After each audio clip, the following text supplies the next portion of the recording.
ہاں میرے دوستوں، آخری بات آپ سے عرض کرتا ہوں. دیکھو 5 باتوں کا خیال رکھنا، ٹھیک ہے؟ 5 باتوں کا خیال رکھنا. یہ اللہ کے نبی صلی اللہ علیہ وسلم کے سامنے مہاجرین کی جماعت بیٹھی ہوئی تھی، اور یہ مہاجرین کی جماعت کون ہے؟ یہ سابقون الاولون تھے سارے. سیدنا ابو بکر صدیق، سیدنا عمر، سیدنا عثمان، سیدنا علی، طلحہ، زبیر، عبد الرحمن بن عوف، سعد بن ابی وقاص، سعید بن زید، رضوان اللہ علیہم اجمعین. یہ لوگ بیٹھے ہوئے تھے، مسلمانوں کے اس وقت کے سابقون الاولون، جن کی قربانیاں جو تھیں اور جن کو اللہ نے دنیا میں ہی جنت کی بشارتیں دے دی تھیں، تو یہ بیٹھے ہوئے تھے آپ کے سامنے. تو آپ نے فرمایا اے مہاجرین کی جماعت، 5 چیزیں ایسی ہیں اور میں اللہ کی پناہ مانگتا ہوں کہ یہ 5 چیزیں تم لوگوں میں آئیں. ذرا غور سے سننا میری اس بات کو. پھر آپ نے فرمایا جس قوم میں بے حیائی عام ہو جاتی ہے، لوگ بے حیا ہو جاتے ہیں،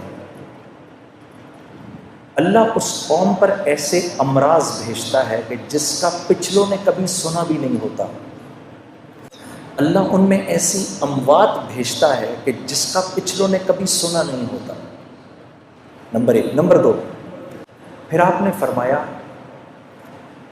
کہ جس قوم میں تاجر بے ایمان ہو جائے، ناپ تول میں کمی شروع کر دے. اور میں یہ عرض کرتا ہوں کہ جس قوم کا غریب ٹھیلے والا بھی اگر لوگوں کو دھوکہ دینا شروع کر دے، 4 اچھے مالٹے اٹھائے، 8 گندے سڑے اٹھائے،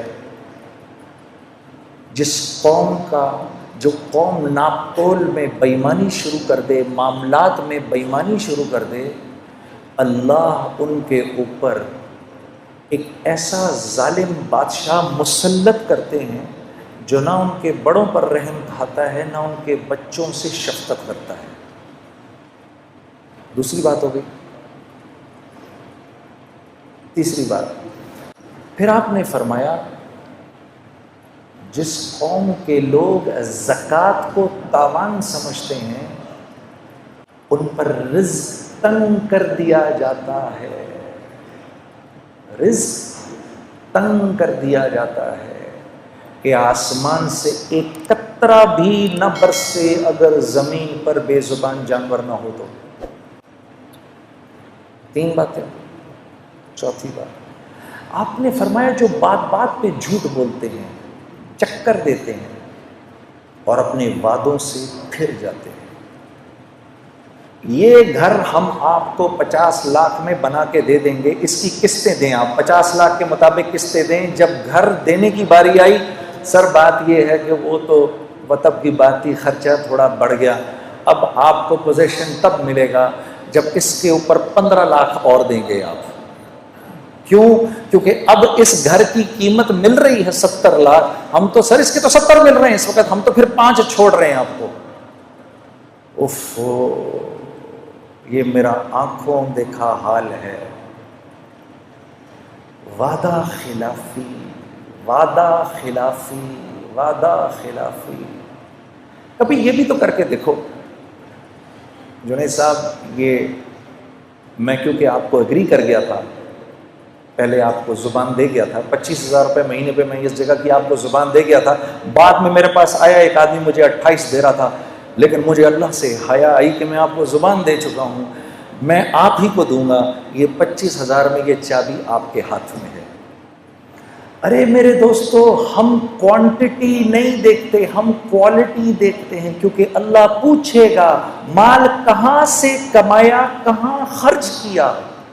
لا الہ الا اللہ. ہم کوانٹٹی نہیں دیکھتے، ہم کوالٹی دیکھتے ہیں. جو زبان سے پھر جائے گا. چوتھی بات آپ نے فرمایا جو زبان سے پھر جائے گا، اللہ رب العزت اس قوم کو اس کے دشمنوں کے حوالے کر دیتے ہیں جو ان کے گھروں میں گھس کے ان کے مالوں کو لوٹتے ہیں. 4 باتیں ہو گئی. 5ویں بات، جس قوم سے عدل اٹھ جائے، جس قوم سے عدل اٹھ جائے، جہاں قانون پامال ہو، اللہ اس قوم میں آپس میں خانہ جنگی کروا دیتے ہیں۔ گناہ کیا ہے اور سزا کیا ہے؟ یہ میں نے 5 چیزیں آپ کو بتائیں، بتاؤ ان 5 چیزوں کے ٹھیک ہونے کا تعلق میری ذات سے ہے یا پولیس اور فوج یا ایلیٹ فورسز سے ہے؟ کس سے ہے اس بات کا تعلق؟ کس سے بھائی؟ میری ذات سے ہے۔ میں ٹھیک ہو گیا، یہ سارا معاملہ ٹھیک ہو جائے گا۔ بس یہ گزارش میں آپ کے سامنے کرنے آیا۔ اللہ آپ لوگوں کو بہت بہت جزائے خیر دے۔ السلام علیکم ورحمۃ اللہ وبرکاتہ۔